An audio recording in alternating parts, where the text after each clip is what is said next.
내가 이때까지 잠언 설교를 한 번도 안 했어요. 잠언 설교를. 왜냐하면은 이 잠언 자체가 인간의 어떤 교훈이라는 그 부분을 우리 수석사에서는 많이 배제하고 있기 때문에 잠언을 보게 되면은 그러한 교훈과 견면으로 차 있잖아요. 부모를 공경하라, 어쩌하라. 그러다 보면은 그 안에는 인간의 삶의 그 처세, 어떻게 우리가 처세를 해야 할 것인가. 인간 삶 속에서 다양한 부분에서 우리 인간이 행동의 그 원리의 그 개념을 잠언에서 다양한 어떤 표현을 통해서 이야기를 좀 하고 있어요. 그렇기 때문에 부속사적인 그런 부분을 보게 될 때는 이 부분이 하나의 걸림돌이 될 수가 없지 않아 있기 때문에 잘 안 해요.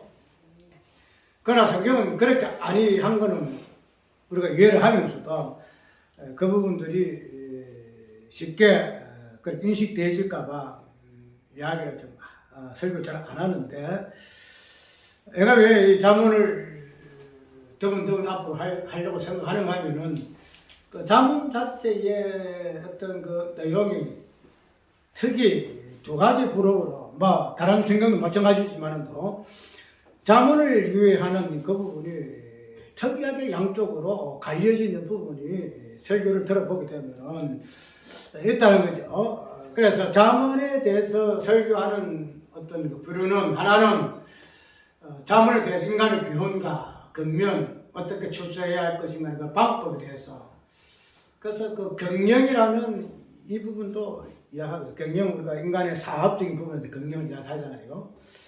그런데 그런 부분에서 인간의 관계 속에서 어떻게 해야 경영이 잘 때 사업 망하지 아니하는가 하는 그런 부분으로 결론을 끄집내는 그런 설교들이 잠언을 통해서는 굉장히 많이 나와요.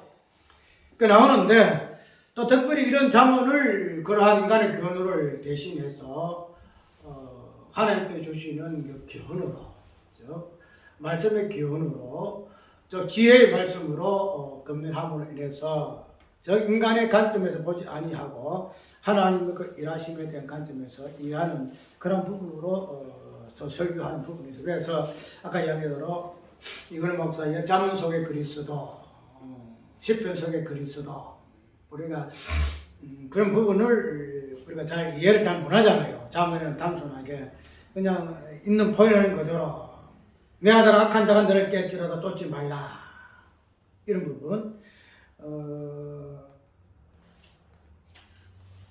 그런 어떤 우리 인간의 교훈적인 관점을 보게 되면 쉽게 이해할 수 있는, 접할 수 있는 그런 부분으로 많이 하고 있기 때문에 잠언 속의 그리스도라는, 내가 그 책 읽어보지도 안 했어요.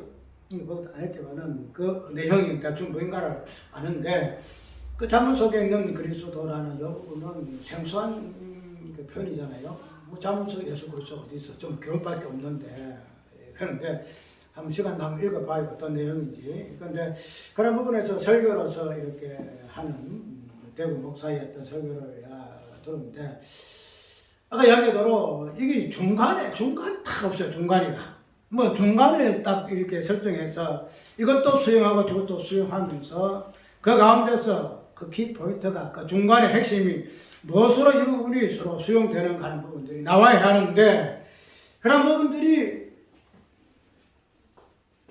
꼭 개인이라는 이 부분을 가지고 하다 보니까 양쪽 확 나눠요. 개인이, 쉽게 말해서 내가 말하는, 성경에서 나라는 개인을 말하는 부분에서 말하다 보니까 그런 식의 설교가 분명히 나오고, 또 이 개인은 내 개인이 아니야, 내 개인, 나라는 것이 없어, 하나님의 어떤 요 부분만 일하다 보니까 성경에서 말하는 개인의 표현에서의 그 개인의 아까 교훈을 우리 건면서에 보게 되면은, 서인서 보게 되면 전부 개인적인 수렴되어 있거든요. 그런 부분을 적용하는 부분에서 이것이 많이 유보가 되어버려요. 삭제가 많이 되어버려요. 왜? 개인보다는 하나님의 땅에 하나님 일하시냐는 이 부분을 이야기를 좀 하고 있다는 거죠. 그런데 이게 이제 양극화되어져 가지고 일반적인 교훈에서는 개인을 중심으로 해서 이렇게 신앙생활 이렇게 살아야 된다, 신앙해야 한다는 부분으로 금연이 될 수밖에 없고, 또 구속사 쪽에서 이 개인이 빠지니까 하나님 일하심만 이야기할 수밖에 없고, 그래서 옛날에 우리 등수할 때 어떤 이야기 했냐면은 자살해도 상관없다는 식으로 이야기했었거든요. 자살해도 상관이 없다. 왜냐하면 자살은 인간의 행위가 아니냐. 내가 그 사람 자살하는 그 사람의 행위에 의해서 자살했기 때문에 뭐 행위로 인해서 구원받지 못하고 구원받지 않는 건데 자살했다고 구원받고 안 받고 그게 무슨 이야기냐. 이렇게까지 이야기를 했어요. 그 얘기했는데 이제 우리가 겉을 보게 되면은 그 부분 맞아. 그런데 정녕 깊이 보게 되게 되면은 결코 그냥 그래서 부사적 부분에서는 자살의 이 의미를 정확하게 이야기 안 해요. 거꾸로도 이렇게 이야기해도 거꾸로고 저리 이야기해도 거꾸로고. 왜냐하면은 자살의 이 부분은 모든 인간의 행위의 뭐랄까요? 결론적인 부분이거든요. 왜? 자기의 생을 마감하는 행위이기 때문에. 그 부분을 가지고 자살이 성경적이냐 비성경적이냐 이야기를 하기가 정확하게 깊이 있게 이야기를 못해요. 그래서 한마디 우스갯소리라 예수님 죽음이 자살이냐 타살이냐 여기까지 이야기하거든요. 예수님이 죽었었는데 자기 스스로 죽었었느냐 아니면은 유대인들이 죽었느냐 예수님 스스로 죽었느냐 이 부분까지도 이야기해가지고 어떤 사람은 예수님은 타살이야 예수님은 자살이야 이런 그 부분을 또 서로 이야기를 좀 하거든요. 이야기하고 있는데 그런 부분에 대해서는 아직 심도 있게 이야기를 아직 나눠보지 않았어요. 나눠보지 아니했으나 그런 부분들이 명쾌하게 설명되어야 돼요.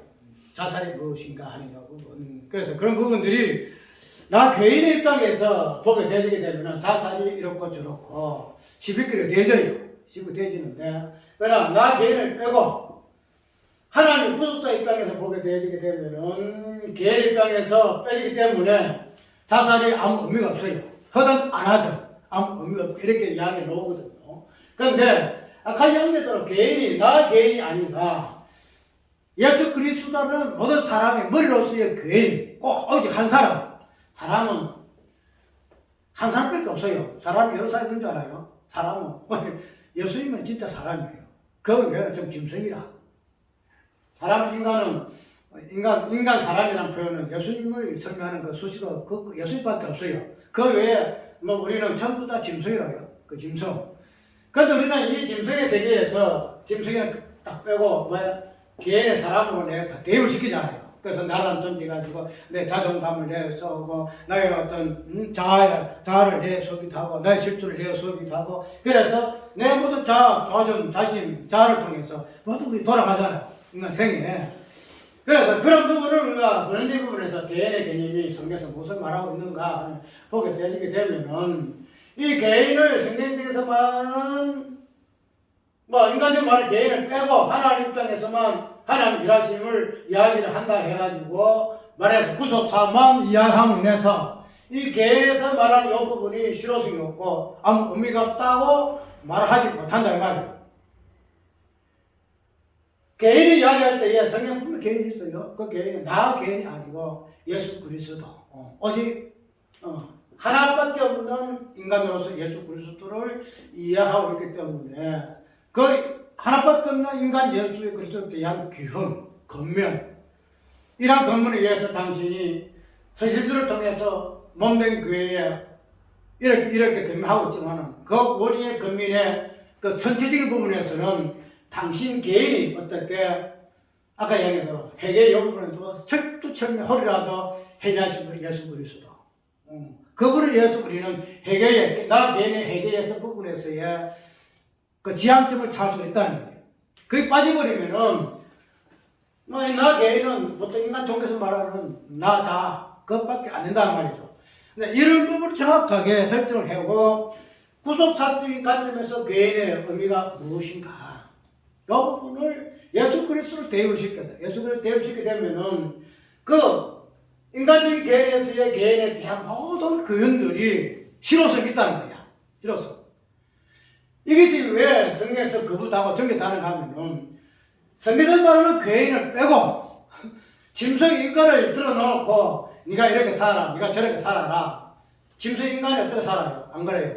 짐승이 어떻게 하나님 말씀 배운 것대로 선을 행하기도 하고 어렵게 되기도 하고 할 수 있냐 말이야. 뭐해요? 짐승 그때 못해요.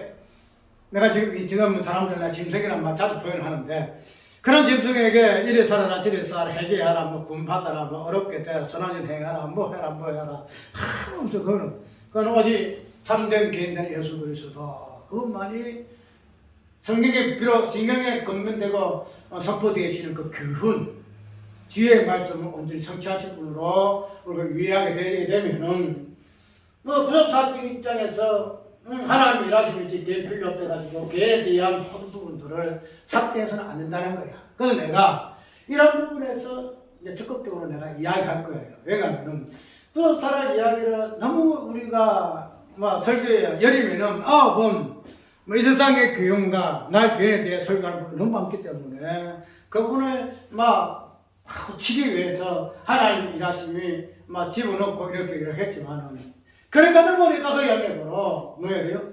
개인에서 말하고 있는 진정한 예수 그리스도가 개인에서 이루어져야 할 하나님의 말씀에 대한 모든 교훈들이 삭제되더라, 없어지더라.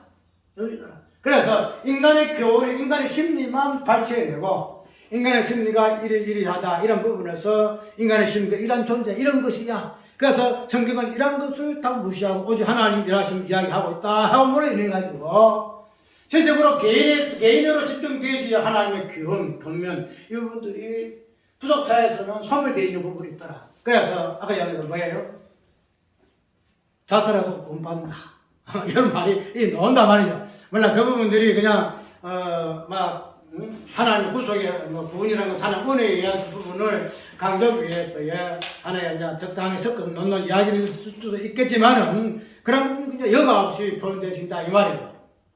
그렇게 되면은 우리가 과연 이 부분에서 예수 그리스도가 죽음이라는 이 부분에서 우리가 자살의 의미가 과연 예수님의 죽음이 과연 자살인가 아니면은 뭐다 타살이 가는 부분까지도 정확히 성경적으로 해석이 나와야 돼요. 그런데 그 부분이 인간의 개인에서의 핵심 부분이 구분은 감각없기 때문에 자살이라는 그 행위 자체를 해도 구원을 받고 안 받고는 아무 의미가 없다 말하게 되게 되면은 많은 오류가 생길 수가 있다는 거죠.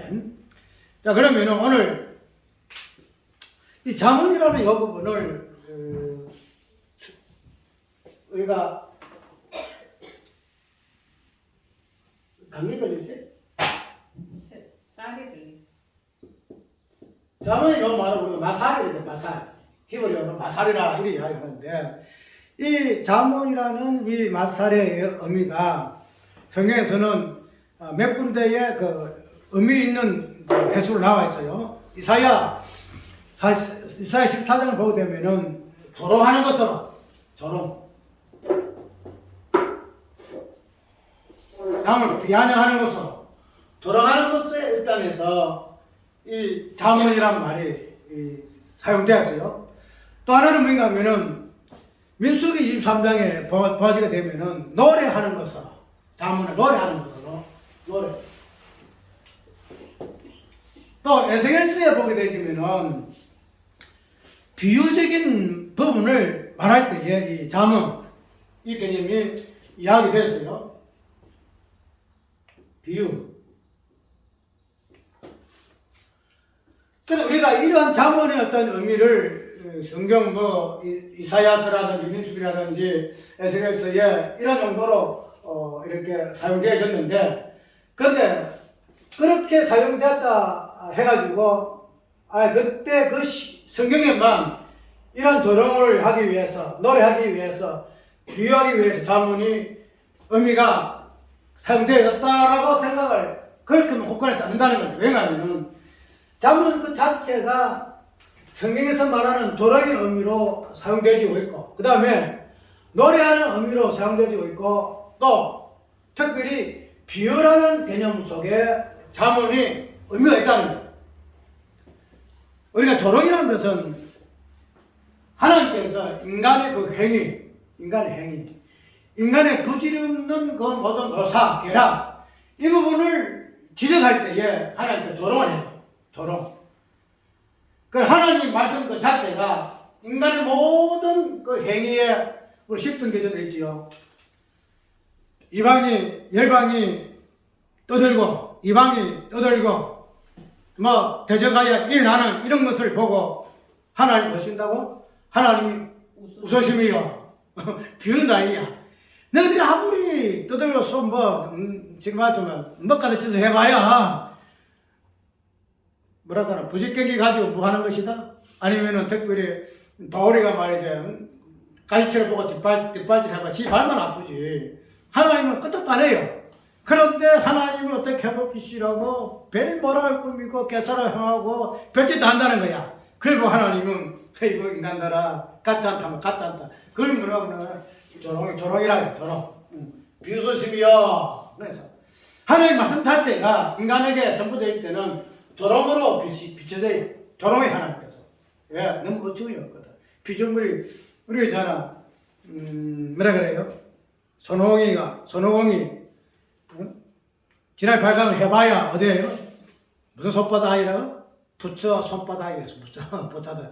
부처 손바닥에서 손오공이 논다는 거예요. 지금 아무리 뼈짓다 해도. 그런 부분에 하나님의 말씀이 두져요. 요즘장이죠. 그 다음에는 노래라는 이 부분도 민수기에 보게 되면은 이스라엘 백성들이 강야에서의 하나님의 그 구속의 은혜, 하나님의 능력과 기적을 맛볼 때에 이스라엘 백성들이 노래 많이 하잖아요. 그래 미리암 노래도 나오고 뭐도 다 노래 나오잖아요. 그런 의미에서 이 잠언의 의미가 이용되었어요. 또 하나는 우리가 에스겔서 보게 되면은 에스겔서 17장에 이 비유가 굉장히 많이 나와요. 에스겔서는 비유가 많이 나오는데 비유를 통해서 하나님께서 토성을 쌓아라. 그 에스겔의 선지자라고 토성을 쌓아라. 뭘 해라. 그 다음에 또 에스겔뿐만 아니고 에스겔 그 선지자가 결혼할 때도 그 부분도 있고. 그래서 이런 모든 또 모형과 어떤 형태를 통해서 비유로서 이야기하고 있어요. 그렇기 때문에 우리가 이런 조롱이라든지 노래라든지 비유라 이 모든 부분 하나님께서는 당신의 말씀을 나타낸다는 거죠. 조롱을 통해서 나타나도 노래를 통해 나타나기도 하고 노래가 많이 나오잖아요. 우리가 시편에서 나오긴 그 노래잖아요. 그 다음에 우리가 노래 구속사의 노래, 마리아의 노래, 한나의 노래 뭐 다 나오잖아요. 마지막 계시록에서는 구속받은 백성들의 그 새로운 새 노래가 나오기도 하고 이 모든 것들이 잠언이라는 여러 행태를 통해서 주어진다는 거야. 그러면은 이 비유라는 이 부분도 우리가 뭐 구약에 에스겔 있다 진짜 6개 옷을 먹지 자체가 뭐예요? 비유하기 위해서 썼다는 거야. 지금에서 뭐 알아듣기 쉽게 국민한테도 알아듣기 쉽게 그래서 친구가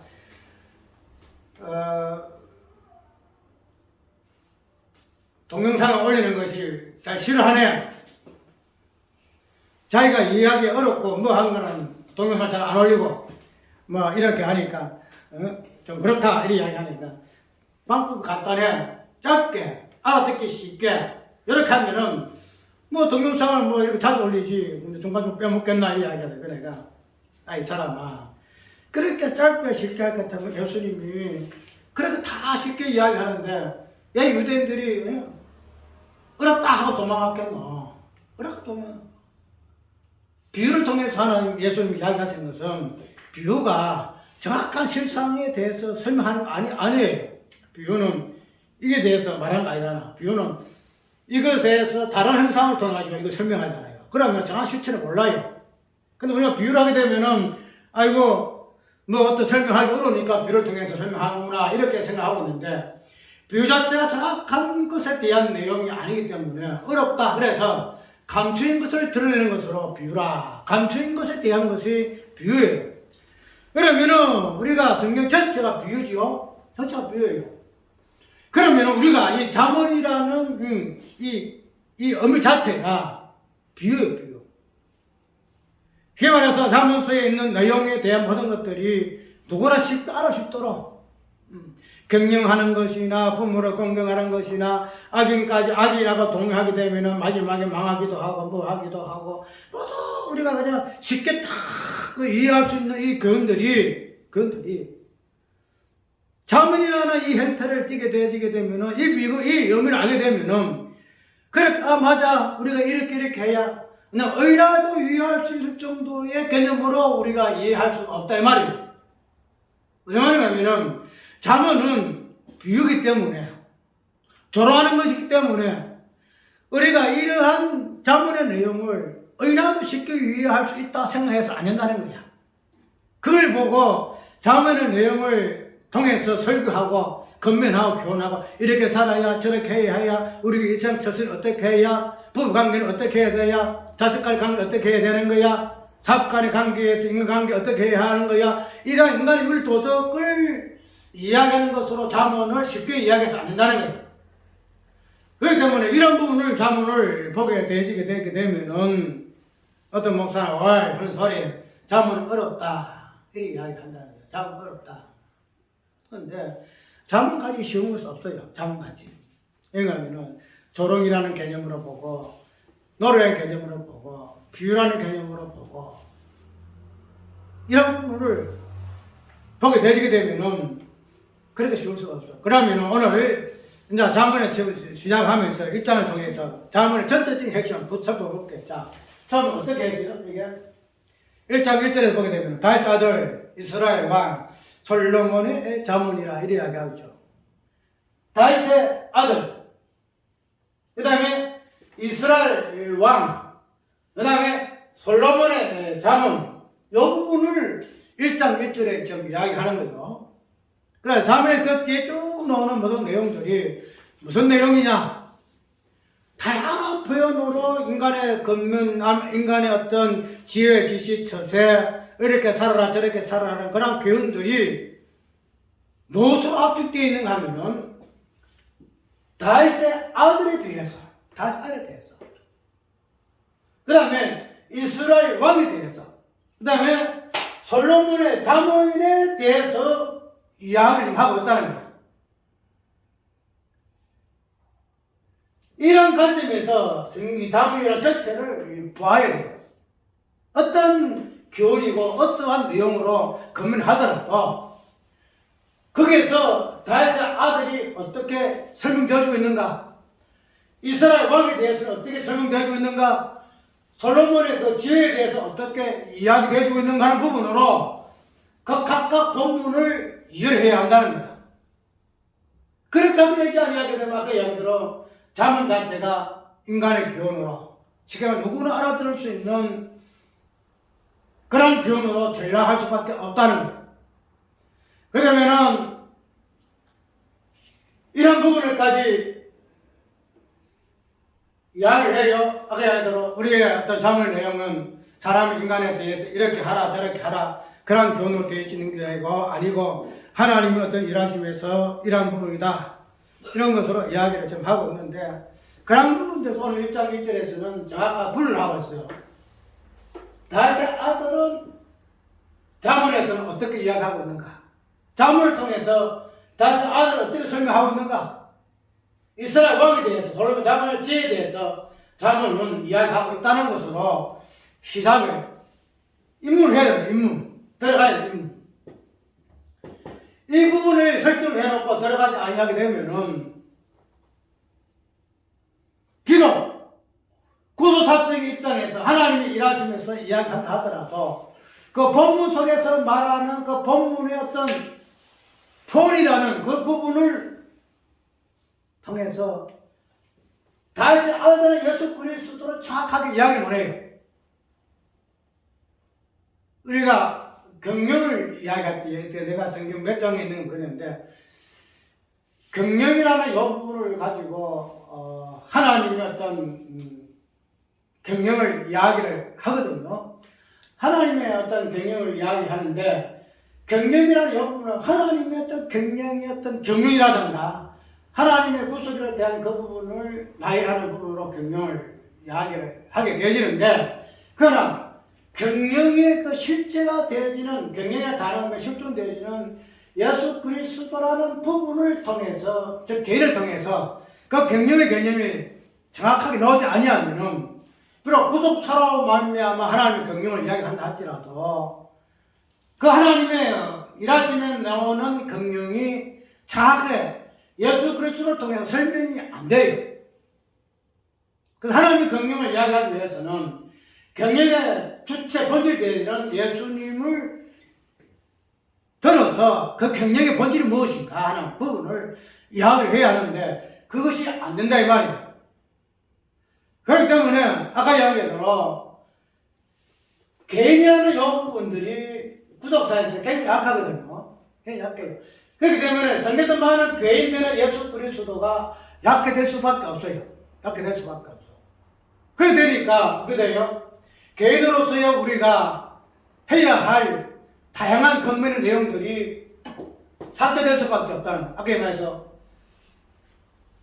자살해서는 안 된다는 이 부분들이 자살해도 돼?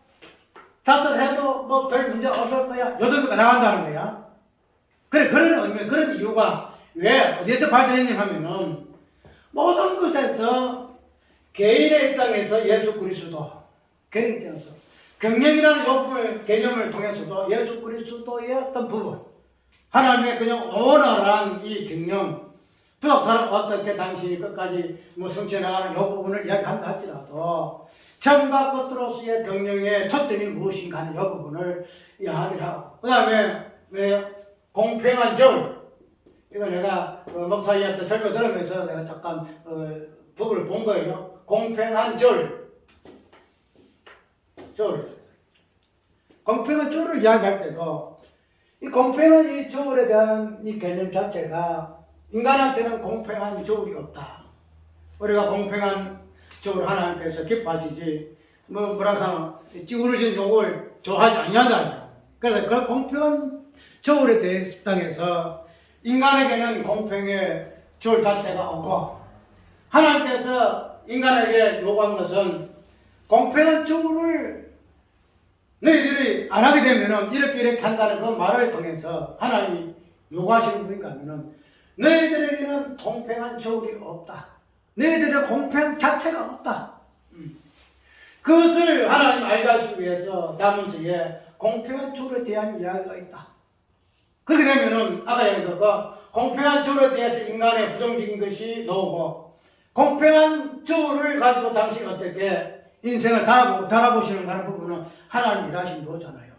그런데 아까 얘기했던 이 공평한 조울 속에서의 본질이 개인화 대신 예수 그리스도를 통해 설명되어야 돼요. 조울이라는 것을 달아보잖아요. 그죠? 그 조울을 달아보는 거거든요. 이 건수가 얼마나 나갔는가, 달아보는 게 조울의 용도예요.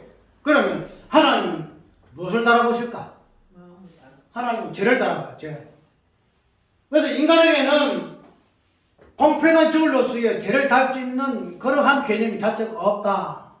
그런 부분에서 공평한 조울을 이야기했는데, 그러면 하나님께서 공평한 조울을 달아보시는 죄다. 그 인간에게는 그 죄에 대한 개념 자체가 없기 때문에 공평한 조울이 있을 수가 없고, 그래서 달 수 있는 능 자체도 없다. 어제 하나님을 준 공평한 조울을 달 수가 있고, 그 공평한 조울을 대해 하나님 일하시면 이해할 수 있다 이야기하면 그 맞아요. 맞는데, 그러면은 하나님께서 공평한 조울을 통해서 달아보실 때에 그 죄를 달았다. 누구의 죄를 달았을까? 인간의 죄를 달았을까? 누구 죄를 달았을까?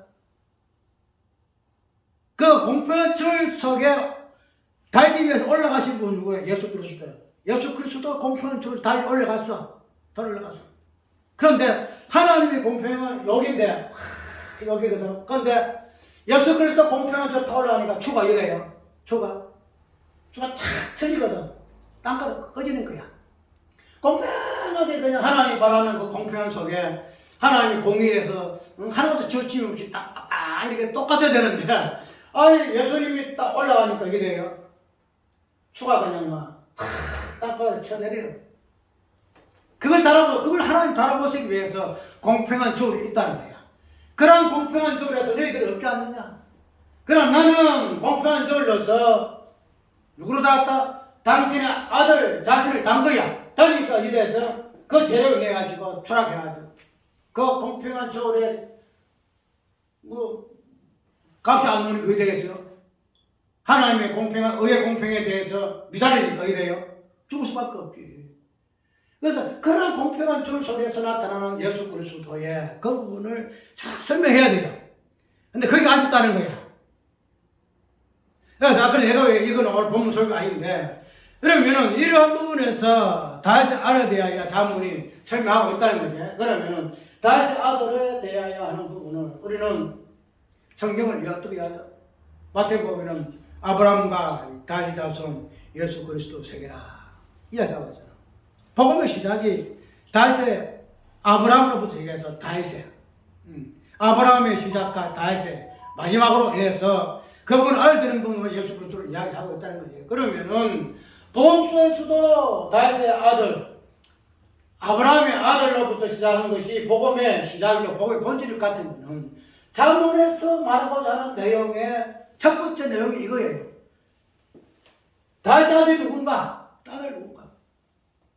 그것을 오늘 우리는 자문에서의 내용 그 자체가 기록하는 그 형태가 솔로몬의 입장에서 이야기하는 거죠. 왜냐하면 솔로몬은 누구 아들이에요? 다윗의 아들이거든.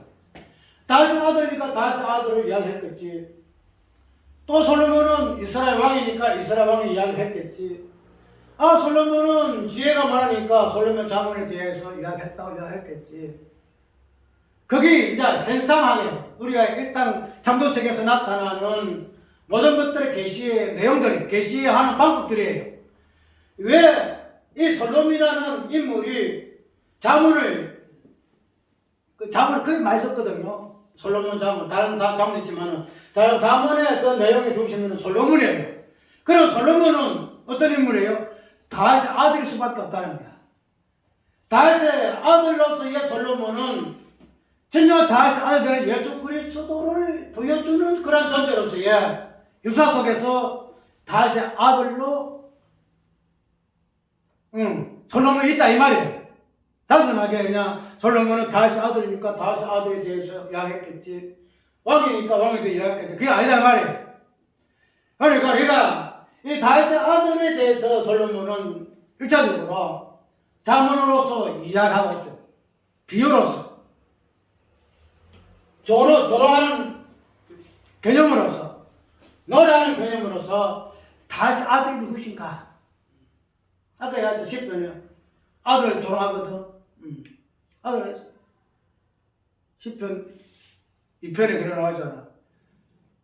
이 아들에 대해서 너희들이 조롱하고 뭐가 돼요? 내가 이 아들을 당신이 나를 왕으로 세웠다.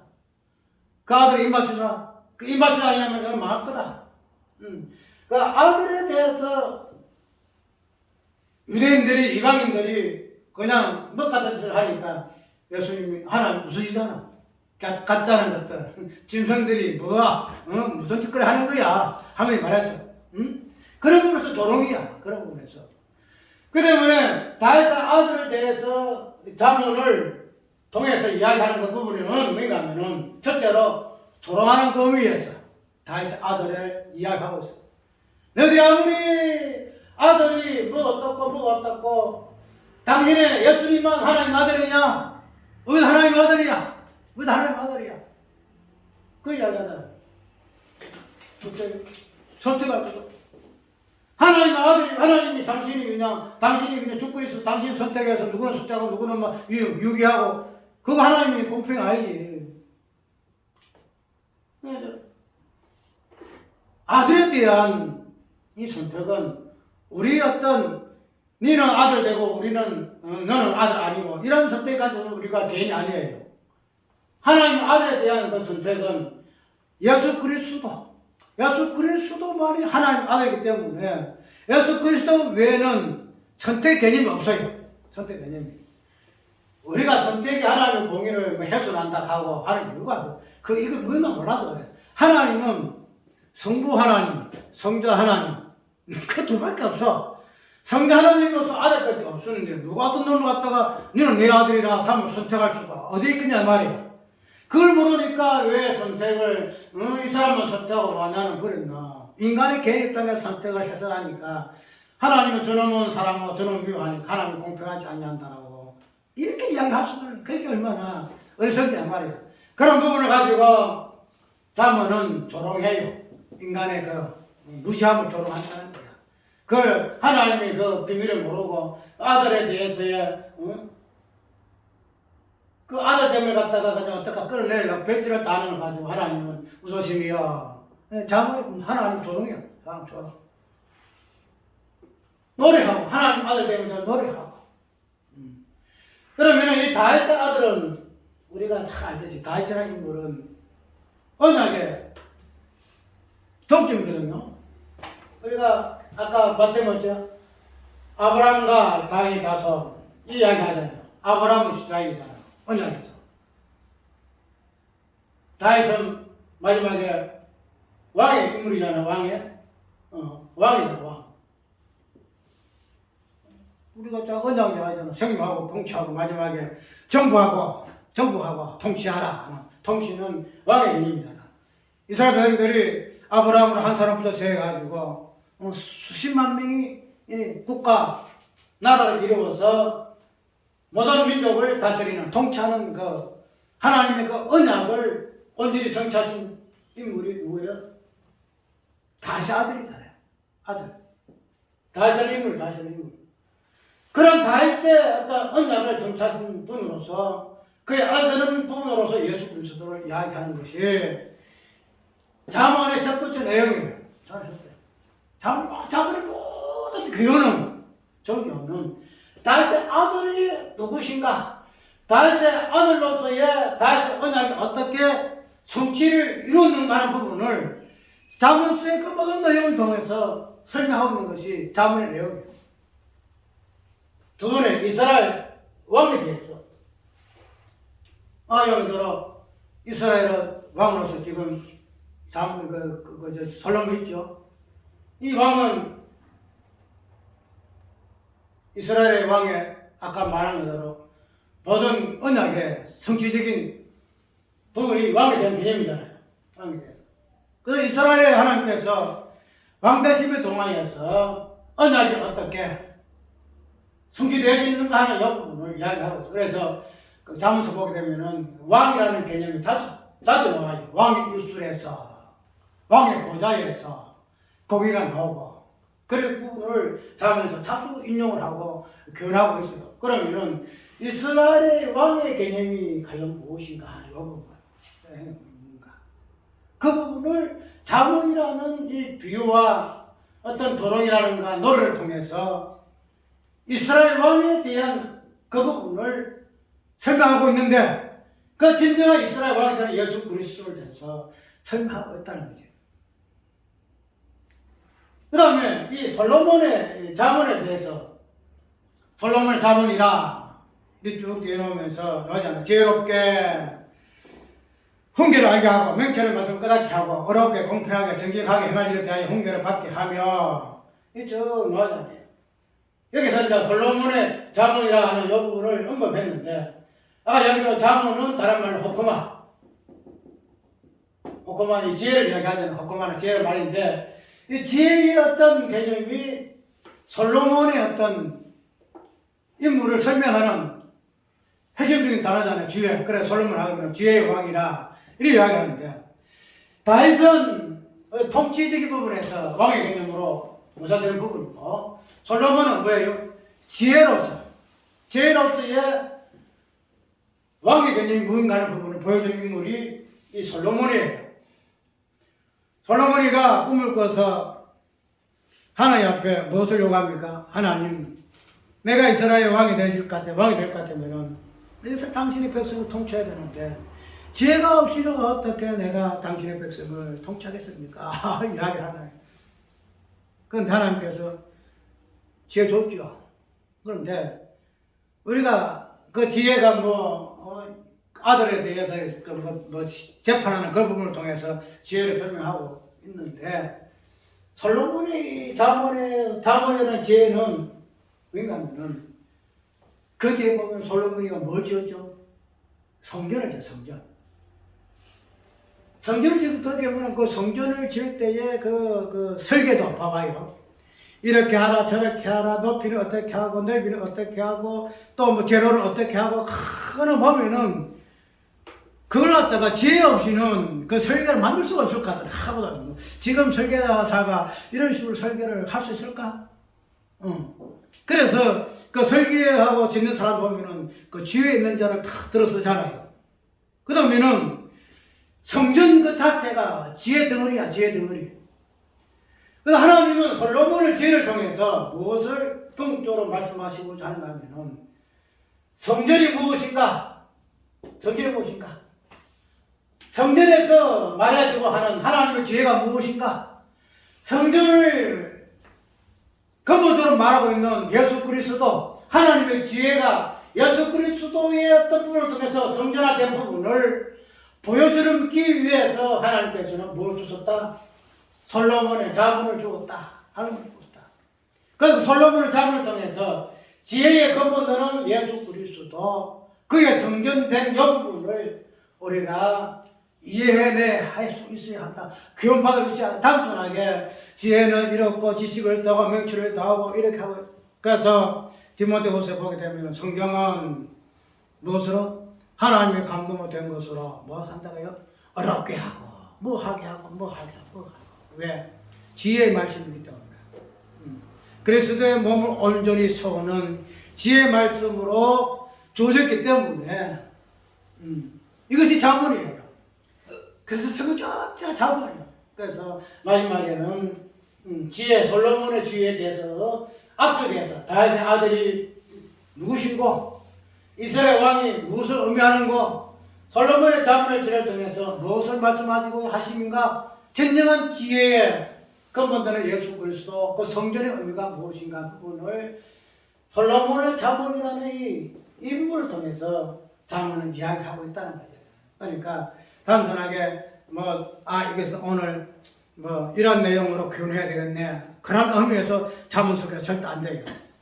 어떠한 내용 하더라든지 요 세 가지를 중심으로 해가지고 그 본문을 해석해내고 설교를 해내야 한다 하는 이 부분은 우리가 꼭 기억을 하고, 그래서 오늘 내가 왜 이야기하는지 아까 이야기한 대로 자문은 인간의 교훈이 아니고 하나님께서 교훈하시니 하나님 일하시면 도와서 개인의 어떤 적용적인 부분을 절대 빼서 안 된다. 그러면 개인의 적용에서 중요할 것 같으면 나 개인의 입장에서 이렇게 살아가는 것만으로 이해할 것인가? 그것도 아니다. 그것도 아니다. 이것도 아니고 저것도 아니고 그럼 뭐냐? 진정한 성경의 개인되는 예수 그리스도를 개인으로 딱 대입시키게 되면은 이것도 만족을 하고 저것도 만족을 한다. 이걸 너무 양보가 되어서 하나님만 이야기하다 보니까 진정한 하나님의 개인되는 예수 그리스도는 그냥 까 빠져버리고 없어져 버리고. 근데 성경은 그렇지 않잖아요. 모든 우리의 대표를 위해서 우리의 머리가 되는 우리는 예수 그리스도 안에 있는 존재이기 때문에 나라는 개인이 없어요. 나라는 우리 정순남이도 없고 요한이도 없고 없어요. 나도 없어요. 오직 예수 그리스도만 있다는 거죠. 그걸 알고 내가 이렇게 신앙생활 할 수밖에 없는 것은 주께서 기도하셨구나. 주께서 선을 행하셨구나. 주께서 찬양하셨구나. 주께서 이렇게 사셨구나. 그래서 성령께서 내 속에서 예수 그리스도의 개인의 모습을 그대로 드러내고 증거하시기를 원하시는구나. 거기에서 우리는 나 개인의 신앙생활에 그 동기부여가 되어야 한다는 거예요. 이 동기부여가 되어야 돼요. 내가 여기서 나 개인이 주체가 절대 안 돼요. 예수 그리스도가 주체가 되어서 그 개인이 어떻게 하나님 앞에서 한 사람으로서의 어떻게 하나님 앞에 올바로 서야 하는가 이 부분을 성경은 금면하고 있다는 사실을 꼭 기억하고 이러한 자로 나 자아를 새롭게 성찰하고 정립하는 우리가 되어져야 할 것이다 하는 부분 꼭 기억하시기 바랍니다. 찬송가